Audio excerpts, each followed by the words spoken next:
Hello everyone. Functional analysis में एक बहुत ही महत्वपूर्ण थ्योरम है जिसका नाम है आन बनाच थ्योरम। फंक्शनल एनालिसिस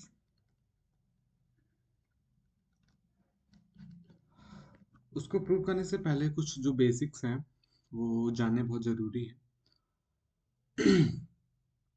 उनमें से ये एक पहला ये है कि फंक्शनल किस चीज़ को कहते हैं, और ये नोटेशंस किसी भी फंक्शनल की नॉर्म को कैसे डिफाइन किया जाता है। नॉर्म को अलग अलग जगहों पर अलग अलग तरीके से डिफाइन किया जाता है। किसी भी लीनियर फंक्शनल को एक्सटेंशन जब करते हैं तो उसका मतलब क्या होता है। और एक सेट थ्योरी के दो कॉन्सेप्ट्स हैं। ये सेट थ्योरी के अलग कॉन्सेप्ट हैं कि पार्शियली ऑर्डर्ड सेट किसे कहते हैं और आपका जॉन्स लेम्मा किसे कहा जाता है। ठीक है, तो इन नोटेशंस को सबसे पहले फंक्शन समझते हैं कि ए लीनियर बाउंडेड और कंटिन्यूअस ट्रांसफॉर्मेशन, अगर कोई फंक्शन लीनियर ट्रांसफॉर्मेशन है वो कंटिन्यूअस है if and only if bounded है। तो आप बाउंडेड बोलो या कंटिन्यूअस बोलो, बात एक ही है। From any arbitrary non-linear space n into R or C is called function। एक नॉन लीनियर स्पेस n है और उसको आपने डिफाइन कर रखा है एक फंक्शन डिफाइन कर दिया आपने f, जो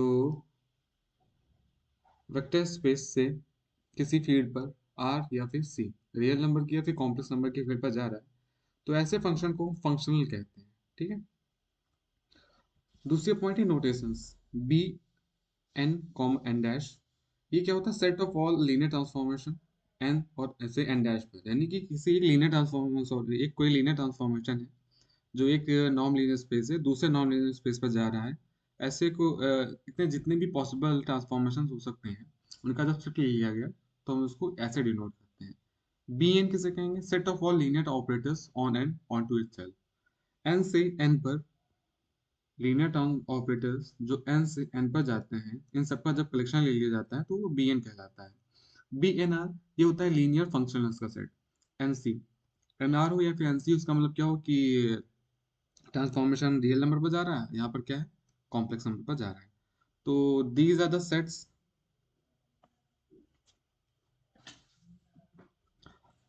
सेट्स और इनकी नोटेशन ऐसी हो सकती है। अच्छा, अब आती है बात नॉर्म किसे कहेंगे। देखिए,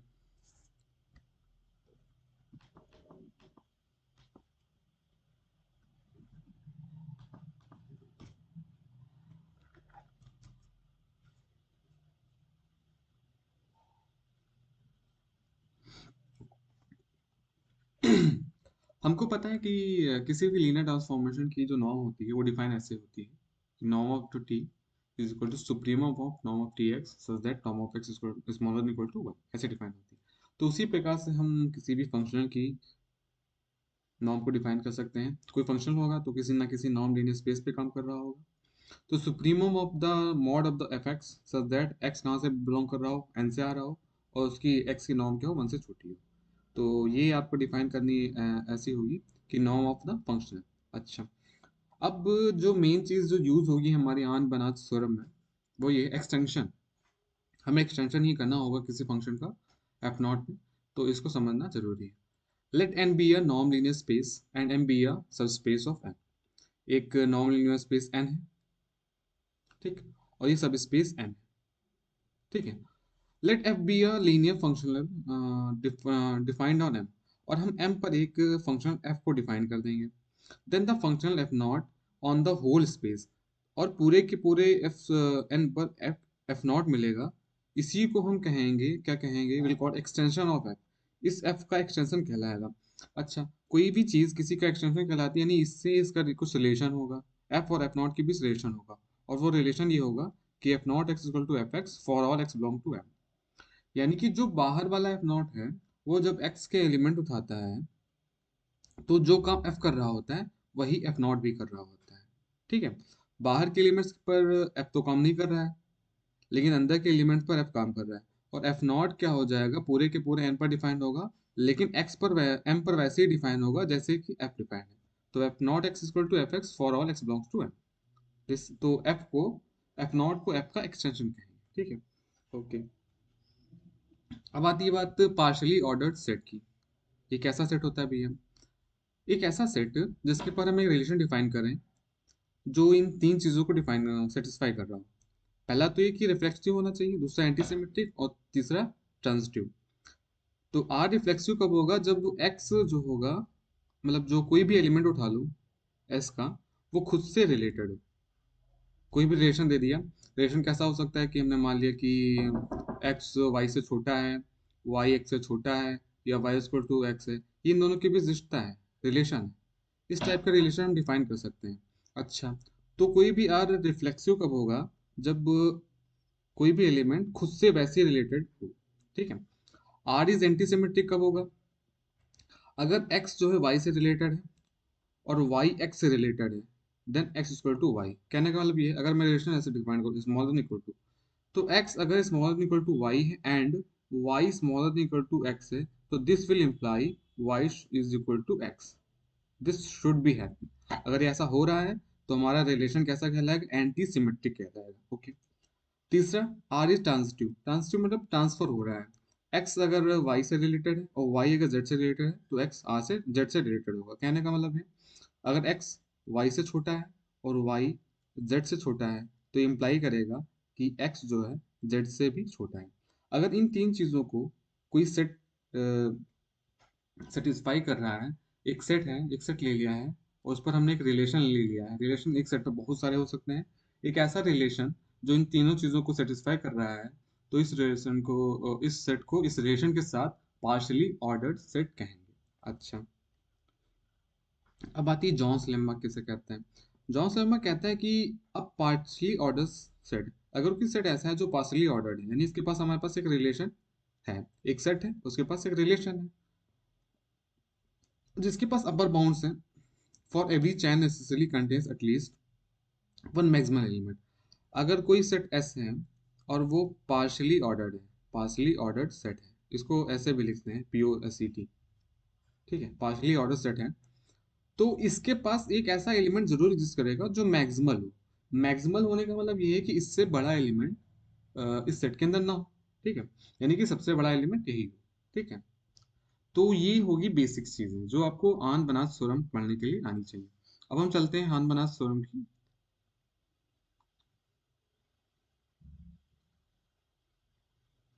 थ्योरम पे। अच्छा,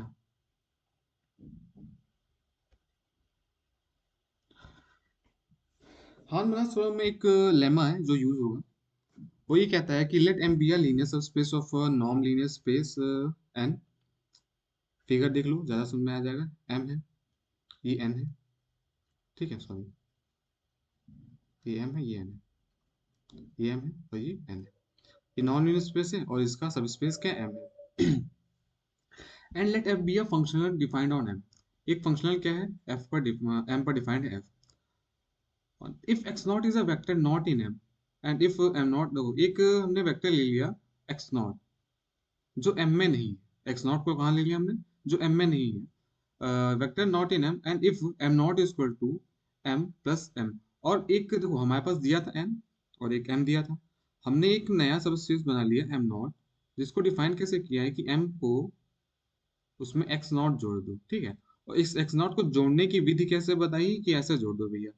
एम, जहाँ से एम कहाँ से बिलोंग करे, एम से, उसमें अल्फा एक्स नॉट जोड़ दो। अल्फा कहाँ से हो? रियल से। और एक्स नॉट को जोड़ दो। चलो, एक ऐसा आपने स्पेस बना लिया, नया स्पेस बना लिया, उसको नाम दे दिया एम नॉट, जो किसकी मदद से बना है? एम से बना है और एक्स नॉट की मदद से बना है। सीधे नहीं जोड़ा गया है, इस तरीके से डिफाइंड है, इस तरीके से जोड़ा गया कि एम के हर एक एलिमेंट में अल्फा एक्स नॉट जोड़ दो। अल्फा कहाँ से आ रहा है? रियल नंबर से आ रहा है।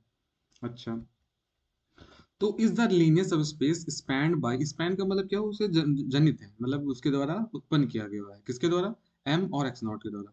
Then f can be extended to a functional F not defined on M not. अच्छा, तो कह रहा है कि एम नॉट पर देखिए तीन चीजें, चार चीजें हो गई। एक नॉन लीनियर स्पेस एन है, उसका कोई सबस्पेस एम है। ठीक, और एम, एम और एक्स नॉट की हेल्प से एक हमने एम नॉट बना लिया, जिसका नाम क्या दे दिया? Am not. एम पर एक डिफाइन करना जाता है फंक्शन एफ, तो एम नॉट पर डिफाइन आ जाएगा एक फंक्शन एफ नॉट। ठीक है, इसको एक्सटेंड किया जा सकता है। एफ को एक्सटेंड किया जा सकता है। कैसे एक्सटेंड किया जा सकता है कि उनकी और एफ नॉट और एफ की नॉर्म को सेम डिफाइन कर दिया जाए। ठीक है, और ये लेम्मा आपका है, पूरा का पूरा लेम्बा ये है। ठीक है, कह रहा है let M be a linear subspace, M को हमने एक लीनियर सबस्पेस माना एक नॉन लीनियर स्पेस पर एन पर। तो एक एलिमेंट ले लिया एक्स नॉट जो एम के अंदर नहीं था, और एम और एक्स नॉट की मदद से एक एम नॉट बनाया गया। ठीक, इतना बना दिया गया। उसके बाद क्या कहा, अगर एफ जो है एम पर डिफाइंड है तो एफ को एफ नॉट पर एक्सटेंड किया जा सकता है, एफ को एफ नॉट पर एक्सटेंड किया जा सकता है। कैसे कि इन दोनों की नॉर्म इक्वल। ठीक, ये लंबा है, इसका यूज होगा इस अपनी थ्योरम में। चलिए मेन बनास थ्योरम पे आते हैं, क्या कह रहा है सेम है, लेम्मा और लगभग सेम है, लेकिन वो एम नॉट का कॉन्सेप्ट इसमें नहीं है। Main Hahn-Banach theorem. Let M be a linear subspace of a non-linear space N, and let F be a functional defined on M. Then F can be extended to a functional F naught on the whole space N such that norm of F is equal to norm of F naught. ठीक, अच्छा हमारा lemma ये कह रहा था कि अगर non linear space N है, उस पर डिफाइंड एक M है और एक x नॉट जो इसके अंदर नहीं है, और इस पर एक फंक्शन f डिफाइंड है, तो m को और x नॉट की मदद से हम एक m नॉट बना देंगे जिसके ऊपर f को एक्सटेंड किया जा सकता है। लेकिन हान बनास थ्योरम, मेन जो हान बनास थ्योरम वो क्या कहती है कि अगर नॉन लीनियर स्पेस n है और एक सब स्पेस m है, इस पर अगर f डिफाइंड है, तो f को n नॉट पर ही एक्सटेंड किया जा सकता है, यानी कि पूरे के पूरे स्पेस पर एक्सटेंशन किया जा सकता है। एक्सटेंशन का मतलब तो आप जानते हो ना, अभी बताया मैंने, f x equal to f not x for all x belongs to M. यानी कि एक ऐसा फंक्शन बना दिया जाएगा एफ की मदद से कि जो काम एफ एम वाले एलिमेंट्स पर कर रहा था वही एफ नॉट एम वाले एलिमेंट्स पर करेगा। बाहर क्या कर रहा नहीं पता। एफ जो देखो एफ भैया क्या है, एफ किस पे अप्लाई हो रहा है, सिर्फ एम पे अप्लाई हो रहा है। और एफ नॉट किस पे अप्लाई हो रहा है, पूरे के पूरे एन पर अप्लाई हो रहा है।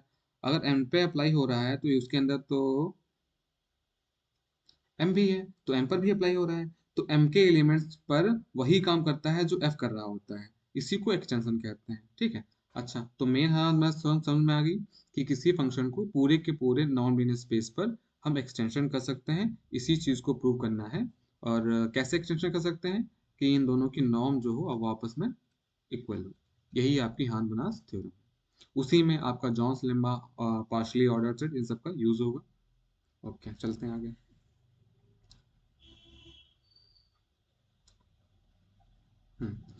Let M be a given linear subspace of N. इतना दिया है कि एम क्या है भैया, हमारा सबस्पेस है एन का। अच्छा, अब यूजिंग अवर लेम्मा, इसके लेम्मा को यूज करते हुए हम एम और एक्स नॉट की, एक्स यहाँ पर एक्स ले लिया गया है, एक्स की मदद से एक एम नॉट बना सकते हैं। एम नॉट का नाम यहाँ पर नहीं दिया, हाँ एक सबस्पेस बनाते सकते हैं जिसका नोटेशन क्या होगी, एम प्लस का x, such that norm of F is preserve for extension. Preserve का मतलब ये होगा कि जो एक्सटेंशन आएगा उसकी नॉर्म और इस वाले की नॉर्म सेम होगी। ठीक, इतना हमने अबव लंबा को यूज किया। फिर से पढ़ लेते हैं। We have for N x belongs to N, जो कि एम से बिलोंग नहीं कर रहा है, हम एम एम और एक्स की मदद से एम प्लस एक्स बना सकते हैं। ऐसा बना सकते हैं कि norm of F F norm of f not equal है। ठीक, इसका मतलब इतना यहाँ तक हुआ। ठीक, हमने लेम्मा यूज कर लिया। अच्छा, now consider the set G of all possible extensions of f. अच्छा, ऐसे पॉसिबल एक्सटेंशन बहुत सारे हो सकते हैं। ठीक है, हमने एक एक्स पकड़ा तो हमें एम प्लस एक्स मिला, हमने वाई को लिया यहाँ से तो एम प्लस वाई मिला, हमने जेड लिया तो एम प्लस जेड मिला, हमने के लिया तो एम प्लस के मिला। तो बहुत सारे ऐसे एक्सटेंशन पॉसिबल है। ठीक है, तो इन सारे सेट्स का एक कलेक्शन ले लिया, इसको डिनोट कर दिया जी से। ठीक है, now consider the set G of all possible extensions of f on all the subspace of n which contains n। ठीक, एम को कंटेन ही कर रहा है, जब M plus y M plus z M plus के हो रहा है तो एम को तो कंटेन कर रहा है। तो बहुत सारे ऐसे एक्सटेंशन हो गए, इनका एक सेट ले लिया जिसका नाम क्या दे दिया जी। अब इस जी को हम प्रूव करेंगे पार्शली ऑर्डर्ड सेट। ठीक, क्यों प्रूव करना है, जब प्रूव कर लेंगे तो इसके बाद आपको नजर आने लगेगा। ठीक, तो सबसे पहले प्रूव करते हैं कि पार्शली ऑर्डर्ड सेट है। अच्छा, जी है, इसके पास एलिमेंट्स हैं, एलिमेंट्स किस टाइप के हैं, फंक्शंस टाइप के हैं ओके, एलिमेंट्स जो हैं। ठीक, अब एलिमेंट से तो उनके पास एक रिलेशन भी होना चाहिए। रिलेशन कैसा होगा, देखिए, let G1 G2 belongs to G and define the relation this this relation is defined. अच्छा, इस रिलेशन को हम लोग नॉर्मली भाषा में कह सकते हैं कि x smaller than equal to y, यानी x की वैल्यू y से छोटी है या फिर बराबर है, ठीक, ऐसे कह सकते हैं। हम डिफाइन करें तो हम कुछ और इसमें एक्स्ट्रा जोड़ रहे हैं, ठीक। g1 smaller than equal to g2, इस साइन का मतलब ये हुआ means domain of g1 is contain in domain of g2, यानी कि जो जीवन का डोमेन है G2 के डोमेन में कंटेन है। इसका मतलब जैसे जीवन ऐसे लिखा है, x smaller equal to y लिखा है, तो इसका मतलब अगर डोमेन अगर x का ये है और y का डोमेन तो फिर ये होगा, ठीक, कंटेन इन वे, ये कहने का मतलब है इस साइन का। अच्छा, उसके साथ एक और क्वालिटी दे रखी है। हम्म, उसके साथ एक और क्वालिटी दे रखी, एंड इतने में हमने इस रिलेशन को डिफाइन किया। And G1 x equal to for all x belongs to domain of G one, यानी कि जीवन के डोमेन में जो चीज छोटी है, ठीक है, उसके डोमेन में G1 x और G2 x हमेशा बराबर रहते हैं, ठीक है। छोटे वाले के डोमेन में G1 x और G2 x हमेशा बराबर है, ऐसे हमने डिफाइन कर दिया, ठीक, एक रिलेशन दिया, हमने ऐसा डिफाइन कर दिया। अच्छा, अब हमको प्रूव करना है इसको कि ये पार्शियली ऑर्डर्ड सेट है। तो उसके पास तीन क्वालिटीज होती हैं, पहला रिफ्लेक्सिविटी, दूसरा एंटीसिमेट्री, तीसरा ट्रांजिटिविटी, ठीक, इन तीनों को प्रूव करते हैं। अच्छा, G1 is smaller than G2 for all G1 is for all G1 belongs to G। क्या होता है कि x रिफ्लेक्सिविटी ये ऑलरेडी वो क्या कहते हैं सेटिस्फाई कर रहा है, जैसे इसकी डिफिनेशन दी हुई है। एंटीसिमेट्री किसे कहेंगे, एंटीसिमेट्री का मतलब ये होता है कि एक एलिमेंट, ऐसे लिख दो पहले, x अगर y से रिलेटेड है और y x से रिलेटेड है तो x इक्वल टू y, ये तो होता है एंटीसिमेट्री। अच्छा, रिलेशन यहाँ क्या है, स्मॉलर देन इक्वल टू, वो भी अलग तरीके से डिफाइन है, ठीक है। तो लेट G1 जो है G2 से रिलेटेड है, यानी कि स्मॉलर देन इक्वल टू है, और G2 जो है G1 से रिलेटेड है, ये हमको गिवन है। हमको प्रूफ क्या करना है, G1 इक्वल टू G2 हो जाएगा। अच्छा, G1 इस रिलेटेड टू G2, ये इंप्लाई करेगा कि डोमेन ऑफ G2 से छोटा है, यानी कि domain of G1 is contain in domain of G2। और ये G2 related to G1 imply करेगा domain of G2 is contain in domain of G1। जब दोनों एक दूसरे को के डोमेन में कंटेन है, तो इसका मतलब सिर्फ एक निकलेगा कि डोमेन ऑफ जीवन और डोमेन ऑफ G2 बराबर है, यानी जीवन का डोमेन G2 के डोमेन में कंटेन है और G2 का डोमेन जीवन में कंटेन है, यानी इन दोनों का डोमेन इक्वल है, तभी एक दूसरे से कंटेन हो सकते हैं। इक्वल होने के साथ साथ G1 x equal to G2 x कहाँ से आएगा, यहाँ से आएगा, इस वाली प्रॉपर्टी से, इस वाली प्रॉपर्टी से आएगा कि G1 x equal to G2 x, ठीक है। और इस वाले रिलेशन से आएगा कि G2 x equal to G1 x for all.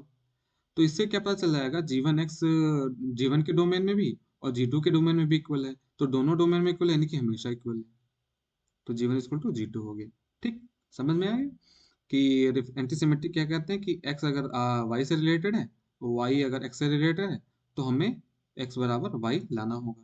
तो पहले हमने G1 relation G2, G2 relation G1, G1 relation G2 की प्रॉपर्टी लगाई, इससे हमें इन दोनों के रिलेशन से पता चल गया कि इन दोनों का डोमेन इक्वल होगा। अच्छा, और पहले वाले रिलेशन से पता चला कि G1 x equal to G2 x कहाँ पर, डोमेन ऑफ जीवन, जीवन के डोमेन में। और इस वाले दूसरे वाले रिलेशन से पता चला कि G2 x जीवन के बराबर हो, कहाँ पर, डोमेन ऑफ G2 में। जब दोनों के डोमेन में चीजें इक्वल हो गई तो हमेशा के लिए इक्वल होगी, तो G1 इक्वल टू G2 हमने प्रूव कर दिया एंटीसिमेट्रिक रिलेशन। अच्छा, अब तीसरा बात आती है ट्रांजिटिविटी की। ट्रांजिटिव मतलब ये होगा कि x अगर y से रिलेटेड है और y z से रिलेटेड है, तो आपको x को z से रिलेशन देना पड़ेगा, बनाना पड़ेगा, ठीक। तो पहले तो हम एक्स वाई जेड तीन चीजें लेनी पड़ेगी। तो हमने क्या ले लिया, G1 ले लिया, G2 ले लिया और G2 ले लिया, G3 ले लिया, तीन चीजें हो गई। G1 G2 से रिलेटेड है, G2 G3 से रिलेटेड है, तो हमको प्रूव करना है कि G1 G3 से रिलेटेड है। अच्छा, हमको प्रूव असल में क्या करना है, G1 रिलेटेड टू G3, इसका मतलब domain of G1 is contain in domain of G3 and G1 x equal to G3 x for all x belongs to domain of G1। इतना पूरा रिलेशन होता है एक साथ में भैया, ठीक है। तो इसको हमको प्रूव करना है, तो इसको देखते हैं, प्रूव करते हैं।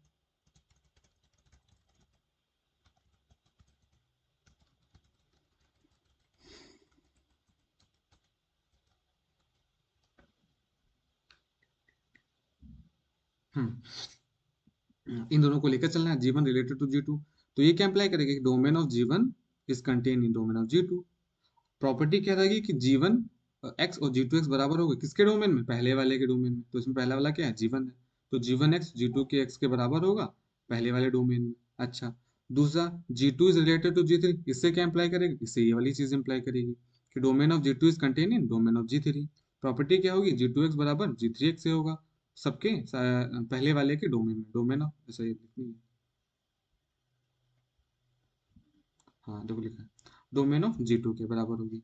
ठीक है, अच्छा इस चीज को लेकर चलते हैं। For all x belongs to domain of G1, x belongs to domain of G1 and G2, G2 का सबसेट है। जब यहाँ पर ध्यान देने वाली बात ये है कि G1 का डोमेन G2 के डोमेन में कंटेन है, ठीक, और G2 का डोमेन G3 में कंटेन है। तो इसका मतलब क्या हुआ कि डोमेन ऑफ G1 G3 के डोमेन में कंटेन है ना। देख लीजिए जरा, मान लिया ये G1 का डोमेन है, ठीक, और कह रहा है कि वो G2 के डोमेन में कंटेन है, तो ये G2 का डोमेन है। और G2 का डोमेन ये है मान लिया, और कह रहा है वो G3 के डोमेन में कंटेन है। तो यहाँ से पता चलेगा कि G1 जो होगा यहाँ कहीं बैठा होगा, है ना, क्योंकि ये इम्प्लाई करेगा ऐसा। ठीक है, तो यहाँ से हम कह सकते हैं कि domain of G1 is contain in domain of G3।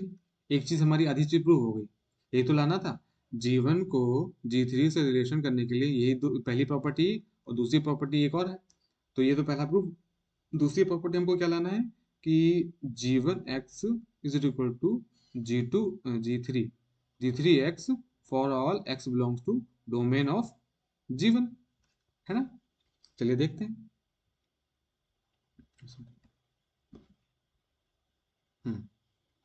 Domain of G1 is containing domain of G3, ये ऑब्वियस सी बात है, विद G1x क्या होगा, G3x के बराबर हो जाएगा। For all x belongs to domain of G1, ठीक है।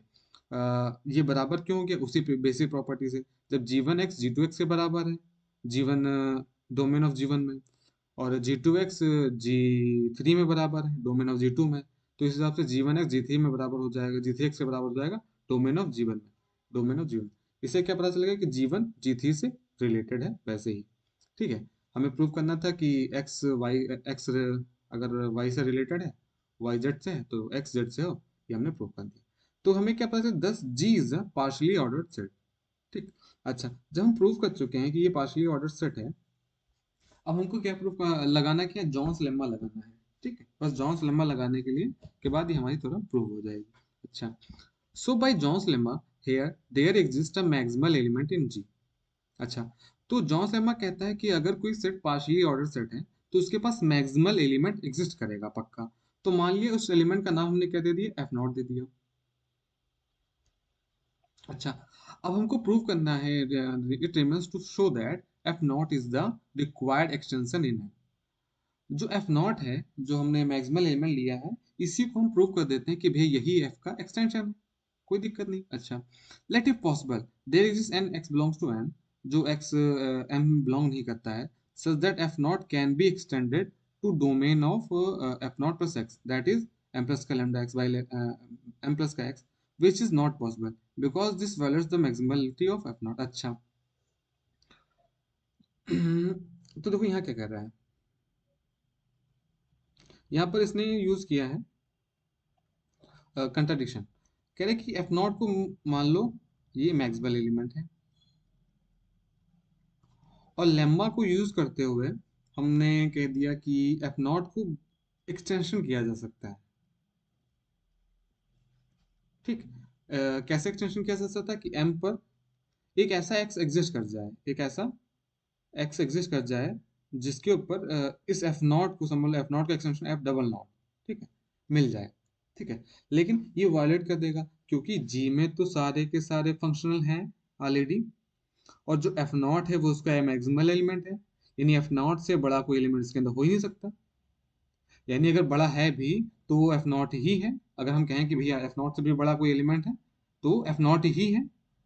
तो इससे क्या हुआ, तो ये पढ़ लीजिए, let if possible there exist an element x belongs to n such that f naught can be extended by the to the domain f naught plus का x naught, that is m plus का x, which is not possible because this follows the maximality of f naught। अगर ऐसा possible हो जाएगा तो f naught की मैक्सिमलिटी खत्म हो जाएगी, इसलिए ऐसा पॉसिबल ही नहीं है। Has f not is the required extension of f to whole of N, यानी कि एन के ऊपर एक एफ नॉट हमको मिल गया जो रिक्वायर्ड एक्सटेंशन था, सच दैट इसकी नॉर्म क्या होगी, norm of f equal to norm of not. ठीक है, ये तो हम लेम्मा से ही कह सकते हैं कि नॉर्म बराबर थी और हमने ये प्रूव कर लिया। तो ये आपकी थी हान-बनास थ्योरम। आशा करता हूँ आपको समझ में आएगी, लेकिन थोड़ा सा रिवाइज दोबारा कर देता हूँ। इसकी रूपरेखा बता देता हूँ कि कैसे कैसे क्या करना है। लेम्मा हमें क्या क्या कहता है, लेम्मा ये कहता है कि अगर कोई नॉन लीनियर स्पेस n है और उसका सब स्पेस m डिफाइन कर दिया और एक एलिमेंट ले लिया x जो m के अंदर नहीं है, तो m और x की मदद से हमने एक m नॉट बनाया।